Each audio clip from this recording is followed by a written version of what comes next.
함께 나눌 말씀은 사무엘하 5장 1절에서부터 12절 말씀입니다. 사무엘하 5장 1절에서부터 12절인데요. 제가 가진 신학성경 469쪽에 있습니다. 9페이지입니다. 사무엘하 5장 1절에서부터 12절입니다. 제가 한 절, 우리 성도님들이 한 절 읽도록 하겠습니다. 제가 먼저 읽겠습니다. 이스라엘의 모든 지파가 헤브론에 이르러 다윗에게 나와 이르되 보소서 우리는 왕의 한 골육이니이다. 전에 곧 사울이 우리의 왕이 되었을 때에도 이스라엘을 거느려 출입하게 하신 분은 왕이시었고 여호와께서도 왕에게 말씀하시기를 내가 내 백성 이스라엘의 목자가 되며 내가 이스라엘의 주권자가 되리라 하셨나이다 하니라. 이에 이스라엘 모든 장로가 헤브론에 이르러 왕에게 나오매 다윗 왕이 헤브론에서 여호와 앞에 그들과 언약을 맺으매 그들이 다윗에게 기름을 부어 이스라엘 왕으로 삼으니라.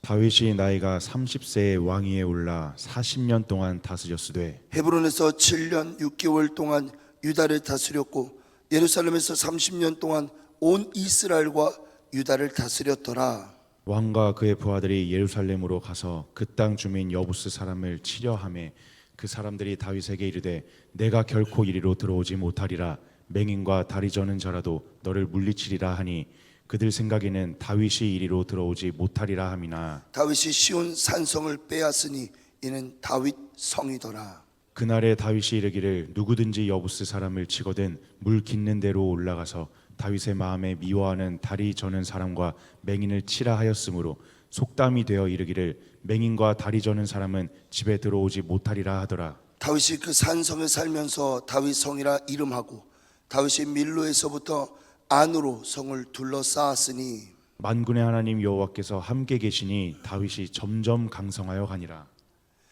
두로왕 히람이 다윗에게 사절들과 백향목과 목수와 석수를 보내매 그들이 다윗을 위하여 집을 지으니 다윗이 여호와께서 자기를 세우사 이스라엘 왕으로 삼으신 것과 그의 백성 이스라엘을 위하여 그 나라를 높이신 것을 알았더라. 아멘. 아멘. 오늘 드디어 이 본문에서는 다윗이 이 긴 이야기, 긴 내러티브 안에서 왕으로 등극함으로써 하나님께서 사무엘상 16장에서 말씀하셨고 예언하신 그 말씀의 마침표가 딱 찍어지게 됩니다. 하나님의 말씀을 버렸던 사울을 뒤로 하시고 새로운 왕을 세우셔서 영원한 다윗을 통한 그 가문을 통해 영원한 그 왕, 하나님의 영광을 위하여 하나님의 뜻을 위하여 온 이스라엘을 다스리는 왕을 세우시길 원하셨습니다. 그것이 오늘 본문 5장 1절에서부터 12절 말씀의 내용입니다.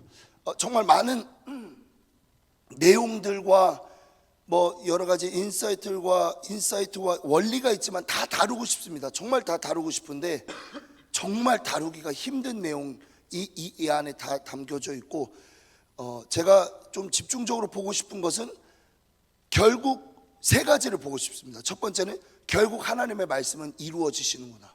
결국 하나님의 말씀은 어떤 상황과 환경 가운데서도 어떤 문제와 어려움 가운데서도 반드시 이루어진다는 겁니다. 그것이 다윗이 결국 마침내 왕으로 등극하는 것으로서 하나님의 말씀은 거짓이 아닌 땅에 떨어지지 않고 반드시 이루어진다는 것을 오늘 우리에게 말씀하고 계십니다.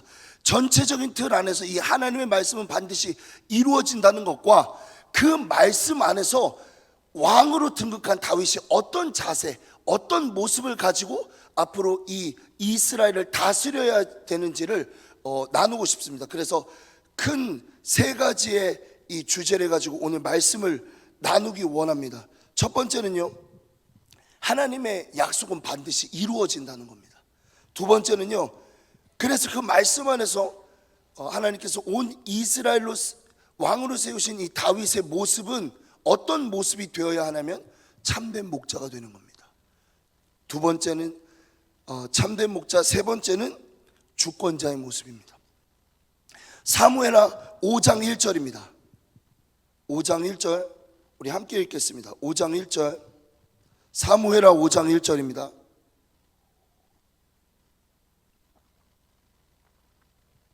우리 함께 읽겠습니다. 시작. 전에 곧 사울이 우리의 왕이 되었을 때에도 이스라엘을 거느려 출입하게 하신 분은 왕이시었고 여호와께서도 왕에게 말씀하시기를 내가 내 백성 이스라엘의 목자가 되며 내가 이스라엘의 주권자가 되리라 하셨나이다 하니라. 사실 이 말씀의 배경은 좀 정치적인 목적도 있습니다. 사울이 죽고 나서 곧바로 다윗이 이 통일 왕국 온 이스라엘의 왕으로 세워진 건 아니에요. 이미 이 북쪽의 지파들은 다윗과 함께 가기를 원치 않았습니다. 왜냐하면 정치적으로 보았을 때는 이 북쪽에는 이미 사울의 세력들이 너무나도 강했기 때문에 그 측근들이 다윗과 함께 연합하는 것이 아니라 따로 나라를 세워 가기를 원했습니다. 그 가운데 하나가 아브넬이었습니다. 사울의 군대 대장이고 최고의 실세였던 이 아브넬이 이스보셋을 세워 새로 이제 북쪽은 북쪽대로 남쪽은 남쪽대로 가기를 원했습니다. 근데 안타깝게도 이 5장 이전의 절들을 보면 아브넬도 죽었고요, 이스보셋도 죽었습니다. 그래서 이 북쪽 지파들은 어쩔 수 없이 정치적인 목적을 갖고 다윗에게 와 언약을 체결하는 이 장면입니다. 두 나라가 쪼개져서 분단 국가가 되었지만 여기서 보았을 때는 정치적인 목적을 보이는 것처럼 보이지만 오늘 말씀에도 보았듯이 여호와께서 말씀하시기를 이라는 명분을 가지고 다윗에게 나옵니다. 사실 그들은 이미 한 차례 다윗이 온 이스라엘의 왕이 된다는 이 하나님의 말씀에 온전히 순종하지 못했고 그들이 원하는 왕을 세워 따로 나라를 형성해 이끌어 가려고 했습니다. 그러다 보니 다윗에게 면목이 없는 거죠. 리더십의 부재에 의한 어쩔 수 없는 선택이었습니다. 사실 얘기해서 다윗을 왕으로 세웠던 거예요. 근데 그들이 하나님의 말씀을 가지고 나와왔던 것은 인간적인 목적으로 와서 설득하려면 당위성이 부족했던 거예요. 그래서 어쩔 수 없이 하나님의 말씀을 빌미로 다윗에게 나온 굉장히 인간적이고 정치적인 목적을 갖고 있었지만 우리는 여기서 무엇을 발견해야 되냐면 결국 하나님의 말씀은 이루어진다는 겁니다. 그들의 고백 자체가 정치적인 목적을 갖고 있을 수도 있겠지만 결국 그들의 고백은 하나님의 말씀하시기를 하나님의 말씀대로 당신이 북쪽과 남쪽이 통일이 되어 온 이스라엘의 왕이 되어야 합니다.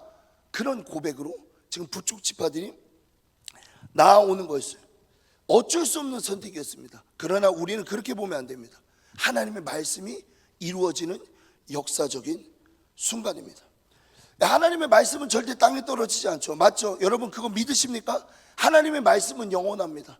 하나님의 말씀을 붙잡고 있는 자들은 그들의 소망은 하나님의 말씀에 있기 때문에 영원하신 하나님의 말씀의 속성에 따라 우리 또한 그 말씀을 따라 우리의 소망이 결코 무너지지 않는다는 겁니다. 오늘 하루 무엇을 위해 살아가기 원하세요? 오늘 하루 여러분 어떤 아젠다, 정체성, 목적, 의지, 동기를 가지고 살아가기 원하십니까? 꿈과 비전이요? 직장이요? 앞으로 내 미래에 나타날 어떤 거대한 것들이요? 아니요. 그런 것들은 세상의 흐름과 또 세상의 수많은 변수와 문제와 어려움이 나타나면 언제든 사라지기도 하고 언제든 어떤 다른 트렌드와 유행들이 생겨나기도 합니다. 그런 가변적인 그런 풍파 속에 어떻게 우리의 꿈과 비전이 우리의 소망이 될 수 있겠습니까? 오직 우리의 소망은 무엇이다? 하나님의 말씀이라는 것입니다. 하나님의 말씀만이 우리를 소망되게 하시며 하나님의 말씀만이 우리의 문제와 어려움 그 어떤 시련 가운데서도 굳건하게 하신다는 거예요. 그래서 이사야서 40장 8절 말씀에 이렇게 나와 있습니다. 풀은 마르고 꽃은 시드나 우리 하나님의 말씀은 영원히 서리라. 여러분 믿으십니까? 단순히 여기서 나온 이 풀과 꽃은 풀과 꽃만을 얘기하는 게 아닙니다. 하나님의 말씀, 영원하신 하나님의 말씀, 그 영원하지 그것만을 의미하는 게 아니라 하나님 말씀 외에 모든 영원하지 않는 것들, 그것의 상징이에요. 풀과 꽃은 단순히 풀과 꽃만을 얘기하는 것이 아닌 영원하신 하나님의 말씀 외에 영원하지 않는 모든 것들을 지칭한다 이거예요. 우리의 자녀들, 우리의 직장, 우리의 기업, 우리가 지금 꿈꾸고 기도하는 그 모든 기도 제목들은 결국 여러분들의 죽음 앞에서 다 허물어질 겁니다. 다. 그 가운데 온전히 굳건하게 설 수 있는 것 오직 말씀뿐임을 성경에서 이야기하고 있습니다. 네, 여러분 여기서 하나님의 말씀이 영원하다라고 얘기할 때 이것은 지속적인 어떤 시간 안에서 지속성만을 얘기하는 것이 아닙니다. 그 지속성 안에 변형되지 않고 왜곡되지 않는 것을 또한 의미합니다. 그렇게 이제 하나님의 하신 모든 말씀과 약속은 반드시 이루어지게 되어 있다는 겁니다. 사무엘상과 오늘 본문의 책인 사무엘 하만 살펴봐도 말씀하신 이 하나님의 말씀이 모든 저주에서부터 축복에 이르기까지 모든 것들이 성취되는 것을 볼 수 있습니다. 단 하나도 땅에 떨어지는 게 없어요. 작은 거에서부터 큰 사건까지 모든 굵직하고 모든 하나님이 예언하신 말씀은 반드시 이루어진다는 것을 보여주십니다. 한번 볼까요? 제가 이 하나님의 말씀이 어떻게 사무엘상 그리고 사무엘하에서부터 이루어지는지를 좀 간략하게 제가 정리한 게 있습니다. 한번 띄워주세요. 네, 엘리 가문에 대한 심판. 첫 번째 엘리 가문에 대한 심판입니다. 두 번째 사울의 왕권의 박탈. 세 번째는요 다윗의 왕의 약속, 나발 가문의 심판, 그리고 다윗의 범죄에 대한 징계, 솔로몬을 통한 왕의 약속입니다. 여러분 이렇듯이 이 정리된 내용이 우리에게 무엇을 말씀하고 계십니까? 다윗이 결국 하나님의 말씀에 의해서 왕으로 등극하는 것처럼 그가 왕이 되어야 되기 때문에 그런 실력과 능력이 있기 때문에 왕이 된 것이 아니라 그는 전적으로 하나님의 말씀에 의해 왕이 됐다는 거죠.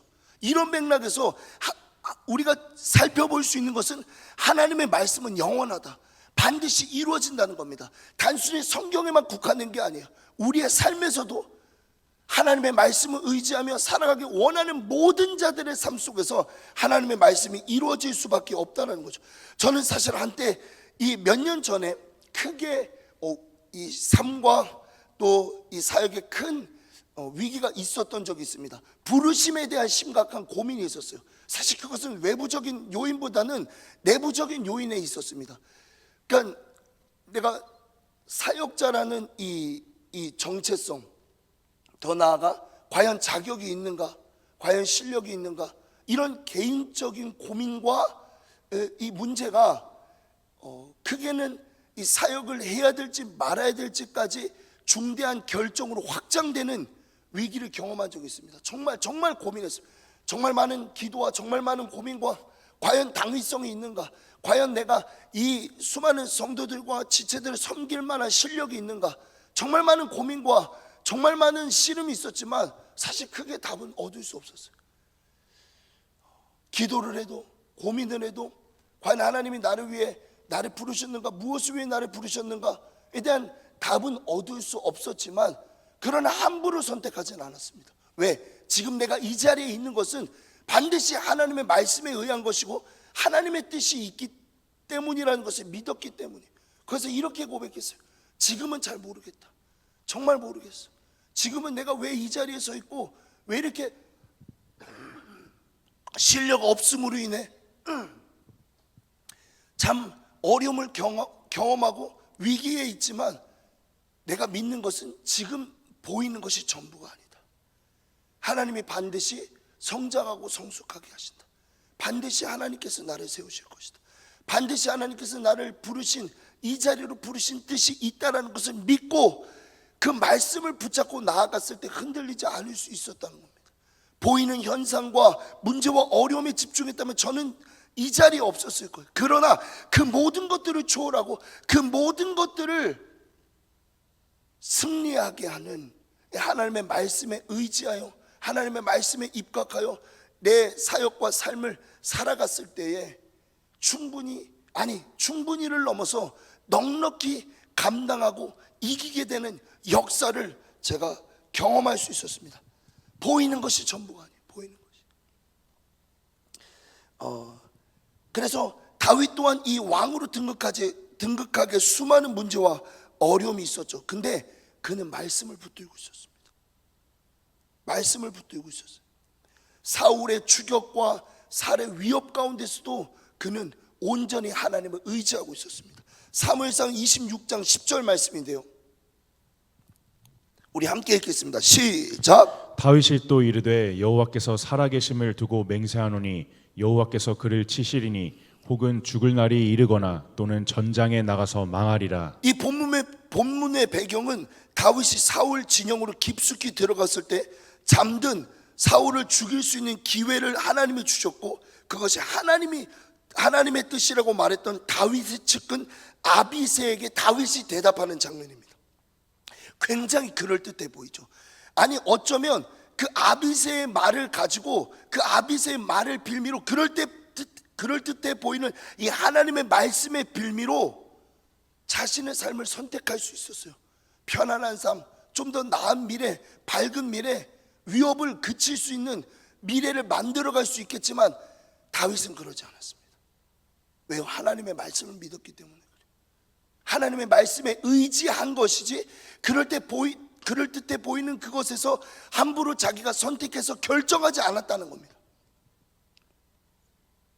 근데 시편에서도 이런 위기를 하나님의 말씀으로 이겨내는 장면이 또 나옵니다. 시편 57편 1편입니다.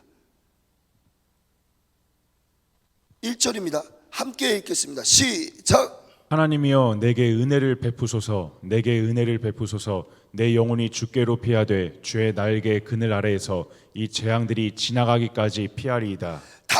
다윗이 사울을 피해 굴에 있었을 때 지었던 시편입니다. 이 시편의 내용은 오직 하나님만이 재앙 가운데 소망이라는 거예요.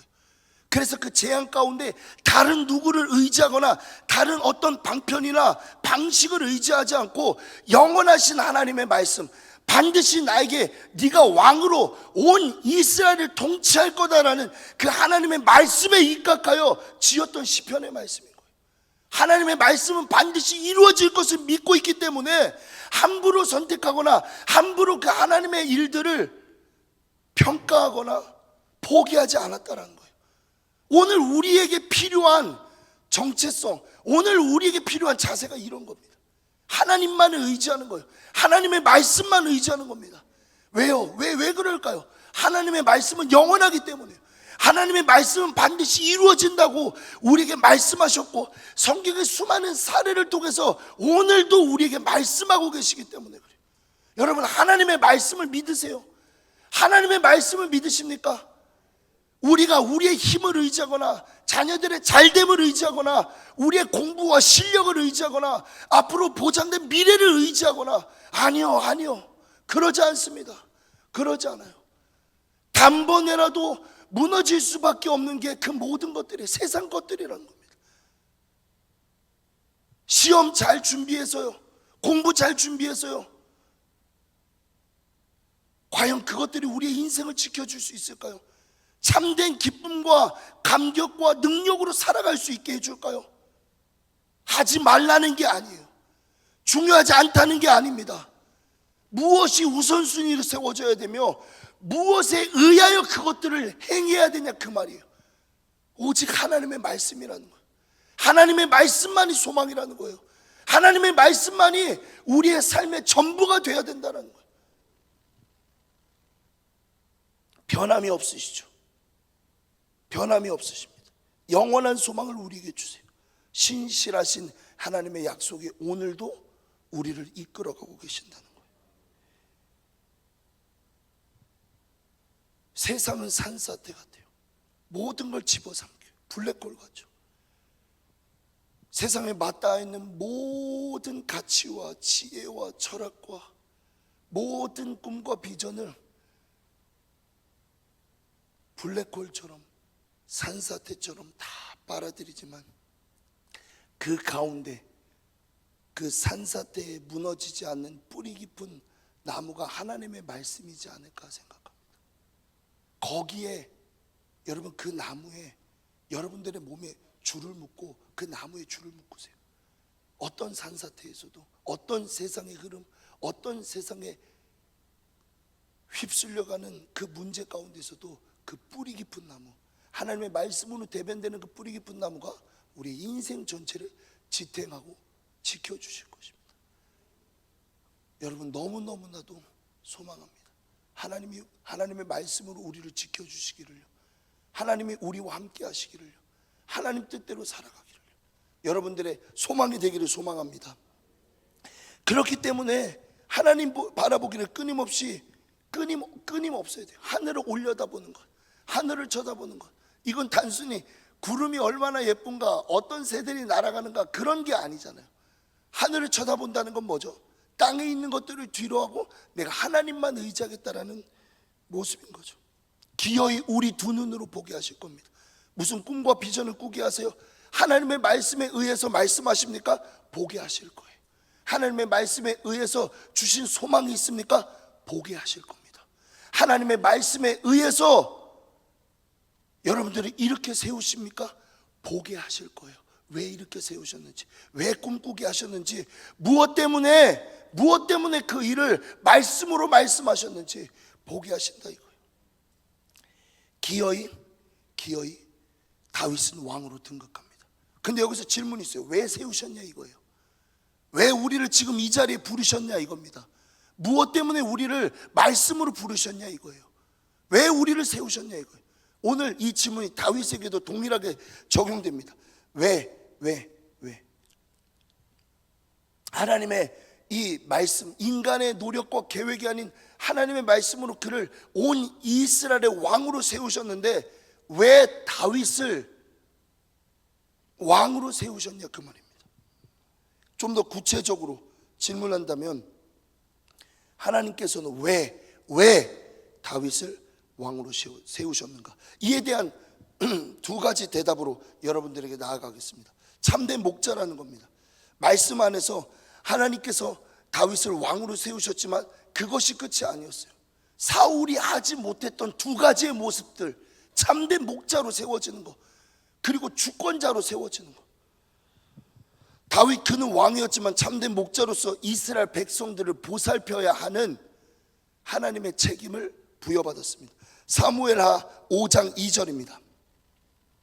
함께 읽겠습니다. 시작. 전에 곧 사울이 우리의 왕이 되었을 때에도 이스라엘을 거느려 출입하게 하신 분은 왕이시었고 여호와께서도 왕에게 말씀하시기를 내가 내 백성 이스라엘의 목자가 되며 내가 이스라엘의 주권자가 되리라 하셨나이다 하니라. 가장 먼저 주목할 것은 다윗이 온 이스라엘의 목자로 세워진 것은 결코 우연이 아니라는 겁니다. 앞에 살펴보았듯이 하나님의 말씀은 영원하기 때문에 그 영원하신 말씀, 변함이 없으시고 신실하신 하나님의 말씀이 기어이 다윗에게 약속하셨던 그 왕위를 허락하셨고, 결국 사무엘하 5장 1절에서부터 12절에 다윗이 왕으로 등극하는 역사로 그 하나님의 말씀이 마침표를 찍게 된다는 거죠. 사무엘하 5장 2절을 살펴보면 다윗이 목자가 되는 것은 전적으로 하나님에 의한 것임을 알 수 있습니다. 이 본문의 흐름을 살펴보면 여호와께서 왕에게 말씀하시기를, 그 뒤에 이렇게 이어갑니다. 내가 내 백성의 이스라엘의 목자가 되며 라는 표현은 하나님이 말씀하셨기 때문에 그가 왕으로, 목자로 그 정체성을 부여받을 수 있다는 거예요. 인간의 계획과 실행이나 의지가 아니라는 겁니다. 여호와께서 말씀하시기를 내가 내 백성의 목자가 되리라. 이 하나님의 말씀 때문에 그가 목자가 될 수 있는 당위성을 얻을 수 있었습니다. 다시 말해서 다윗이 이스라엘의 목자가 되는 것은 하나님의 말씀하셨기 때문이라는 거예요. 더 나아가 내가 내 백성의 이스라엘의 목자가 되며라는 표현은 잘 기억하셔야 돼요. 네가 내 백성의 목자가 된다. 네가 내 백성, 네가 네 백성이 아니라 네가 내 백성의 목자가 된다라는 것은, 이 표현은 하나님의 양떼인 이스라엘을 보살피기 위해 다윗은 하나님으로부터 목자로 위임을 받았다는 뜻이죠. 이 말은 다윗은 자신의 양떼를 보살피는 것이 아니라는 거예요. 하나님의 양떼를 보살피는 것이며, 하나님의 자신의 방법, 방식, 방향이 아닌 하나님의 방법, 방식, 방향대로 이스라엘을 이끌어야만 한다는 거죠. 아멘. 여기서 목자는 사무엘상 16장과 17장에서 나온 다윗의 옛 목자의 모습을 또 떠올리게 해요. 지난날 자신의 임무이자 책임이었던 온 양떼를 지키는 것, 그때부터 양을 이해하지 않았을까요? 그때부터 온 양떼를 이끄는 이 목자의 심정과 그의 책임과 열심이 얼마나 중요한지를 학습하고 있지 않았을까요? 놀라운 하나님의 섭리라는 거예요. 우리의 인생 가운데서 나타나는 모든 이 하나의 점들은 반드시 연결돼서 하나님이 여러분들에게 계획하신 큰 그림 안에서 아름다운 그림을 그려내실 거라는 거죠. 누가 알았겠어요? 누가 알았겠냐니까요. 아니, 이 한낱 일개 목자에 불과했던 그가 온 이스라엘의 양떼를 다스리고 보살피고 먹이는 목자가 되리라고 누가 감히 상상할 수 있었겠냐, 그 말이에요. 오직 하나님만 하셨다는 거예요. 오직 하나님께서 그 일을 이루셨다는 겁니다. 오늘 이게 우리에게 소망이라는 거예요. 오늘 우리에게 이것이 소망이라는 거예요. 그래서 그는 안전하게 이끌고 풍족하게 먹여야 하는 책임이 있었어요. 다윗은 이와 같이 왕으로서 목자의 심정과 자세를 가지고 양떼 같은 이스라엘을 지키고 보살피고 먹여야 했다라는 거죠. 다른 곳에서 목자를 비유로 마땅한 리더로서 양떼인 백성을 위해 어떻게 섬기고 이끌어야 되는지, 헌신해야 하는지 확인할 수 있습니다. 이사야서 40장 11절인데요. 함께 읽겠습니다. 시작. 그는 목자같이 양떼를 먹이시며 어린 양을 그 팔로 모아 품에 안으시며 젖 먹이는 암컷들을 온순히 인도하시리로다. 여기서 세 가지의 표현들이 나오죠. 먹이시며, 품에 안으시며, 인도하시리로다. 이 세 가지의 표현들은 굉장한 친밀감을 이야기하지 않나요? 먹이시며, 품에 안으시며, 인도하신다. 일거수일투족. 모든 상황과 환경, 언제든 문제가 생기면 곧바로 가서 그 문제를 해결해 줄 수 있는 거리에 위치하는 목자의 삶, 이것이 바로 하나님께서 다윗에게 부여하신 참된 목자의 모습이라는 것. 사울이 하지 못했던, 양떼나 잡아먹을 줄 알았지 그 양떼를 온전히 이끌거나 지키지 못했던, 이 사울이 하지 못했던 이 참된 목자의 모습을 다윗에게 부여하셨어요.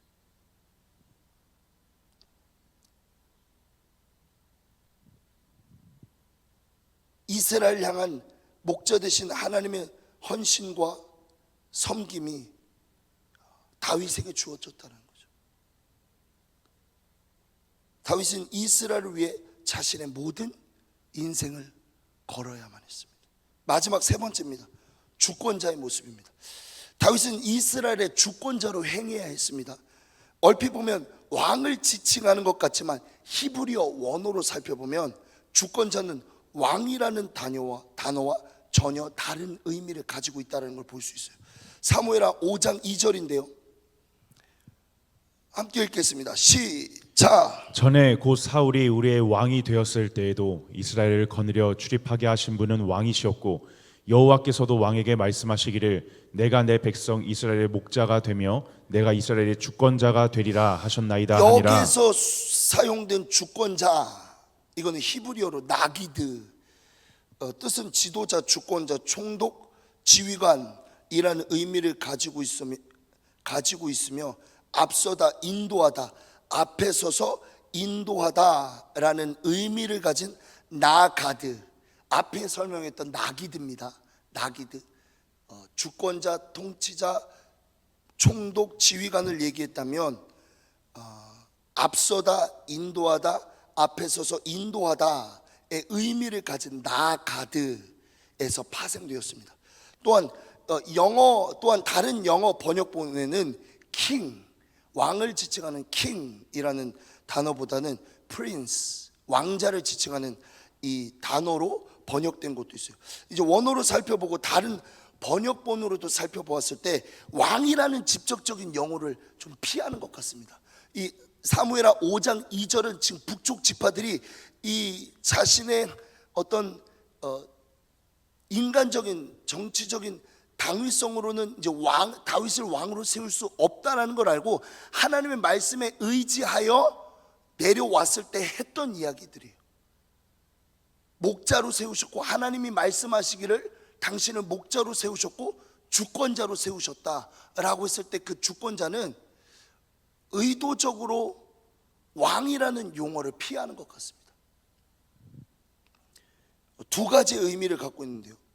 진정한 왕은 오직 하나님이라는 거예요. 진정한 왕은 오직 하나님이시라는 거예요. 사울이 실패했던, 사울을 통해 학습했던 이 북쪽 지파들이 의도적으로 왕이라는 단어를 피한다라는 거죠. 맞아요. 위치상, 행정상, 정치상 왕이라는 표현을 할 수 있지만 본래는 진정한 의미는 하나님이 왕이라는 겁니다. 하나님이 온 이스라엘을 통치하셔야만 한다는 거예요. 무슨 뜻이냐면 이 지도자, 주권자로 세워진 다윗조차도 하나님의 통치 아래서 그 통치 영향권 아래 있어야 된다는 거예요. 절대적인 권력과 절대적인 정치력과 절대적인 어떤 그 능력을 다 부여받은 게 아니에요. 그 또한 하나님의 통치 아래 통치받아야 된다는 걸 의미합니다. 뿐만 아니라 그는 그 통치를, 하나님의 통치, 자신의 통치권이 아닌 하나님의 통치권을 가지고 온 이스라엘을 보살펴야 된다는 거죠. 이런 의미가 내포되어 있습니다. 실제로 하나님은 많은 지도자를 세우셨어요. 그리고 그들에게 형통과 번영을 약속하셨습니다. 하지만 전제 조건도 함께 제시됐죠. 바로 하나님의 뜻대로 살아가며 하나님의 뜻대로 통치하는 것.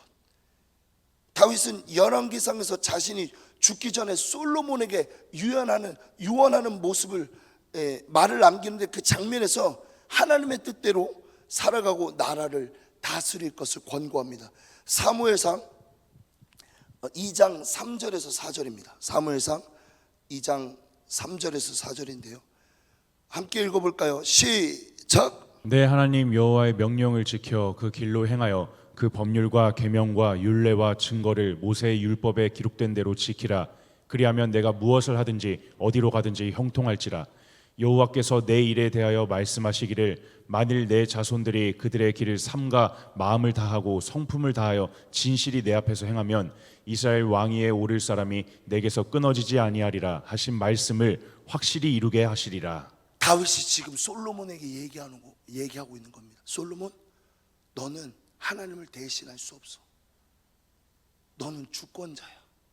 하나님의 통치 아래 있어야 되고 그 하나님의 통치를 가지고 이스라엘을 통치해야 돼. 이게 바로 주권자의 모습이라는 거죠. 거기에 뭐가 있죠? 하나님의 율법, 율례, 하나님이 말씀하신 그 말씀을 가지고 살아가야 된다라는 거죠. 이게 번영과 형통의 전제 조건이라는 겁니다. 하나님의 통치를 받으며 하나님의 통치로 백성을 통치해야 되는 이런 주권자의 모습, 다윗에게 요구됐고 다윗 이후에 세워질 모든 왕들에게도 동일하게 요구되는 요구였다라는 거죠. 이제 다윗은 하나님의 약속을 따라 온 이스라엘의 왕으로 등극합니다. 어떻게 보면 이 북쪽 지파들이 자신의 리더십 부재로 인해 어쩔 수 없는 정치적 목적 선택이었지만 진정한 의미에서는 하나님의 신실하신 말씀의 성취였다라는 겁니다. 더 나아가 다윗은 여부스 사람들의 영토 속에 있던 예루살렘 정복을 끝으로 왕으로 등극하는 이야기가 마무리됩니다. 사실 여기까지 다루고 싶은데 지금 반주 준비해 주시고요. 이것도 줄여서 줄여서 지금 내용을 여러분들에게 전달한 겁니다. 그래서 1장에서부터 12절을 다 다루지 못한 것을 여러분들 양해를 부탁드리고요. 그것을 이제 어떻게 채울 수 있냐면 읽으세요. 읽으시면 됩니다. 읽으셔서 어떻게 하나님께서 그를 왕으로 세우셨는지. 그래서 마지막에 이 사무엘하 기자가 기가 막힌 표현을 합니다. 어떻게 표현하면 사무엘하 5장 10절에서 10절과 12절인데요. 제가 읽겠습니다. 만군의 하나님 여호와께서 함께 계시니 다윗이 점점 강성하여 가니라. 12절입니다. 다윗이 여호와께서 자기를 세우사 이스라엘 왕으로 삼으신 것과 그의 백성 이스라엘을 위하여 그의 나라를 높이신 것을 알았더라. 뭘까요? 무엇을 위해 이 12장 왕의 등극, 다윗의 왕의 등극의 이 내러티브를 왜 이 하나님의 이야기를 통해 마무리를 한 걸까요? 어떤 빌미도 제공하기를 원치 않는다라는 의미가 내포되어 있습니다. 다윗이 왕이 된 것은 그가 잘났고 용모가 빼어났고 어떤 사람들의 선택에 의한 것이 아닌 전적으로 하나님의 말씀에 의한, 하나님이 그와 함께 하셨기 때문에 가능했다라는 어떤 인간적인 빌미도 다 배제하는 전적으로 하나님께 달려 있다라는 것을 오늘 우리에게 말씀하고 계신다는 거죠. 네, 반주해 주시고요.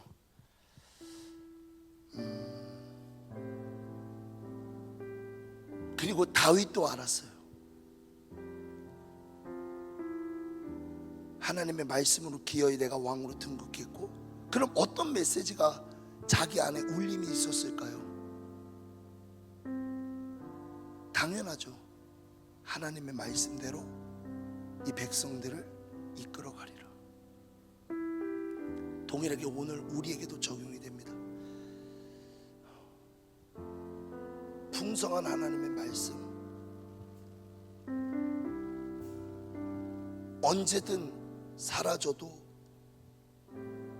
이상하지 않은, 꺼져가는 등불과도 같은 우리의 인생이 무엇으로 강건하며 무엇에 소망할 수 있으며 무엇에 기댈 수 있겠습니까? 오직 주님만 바라나이다. 주의 말씀은 내 발의 등이요 내 길의 빛입니다. 이 고백이 여러분들의 평생의 고백이 되기 원하고, 이 고백이 여러분들의 평생의 자랑이 되기를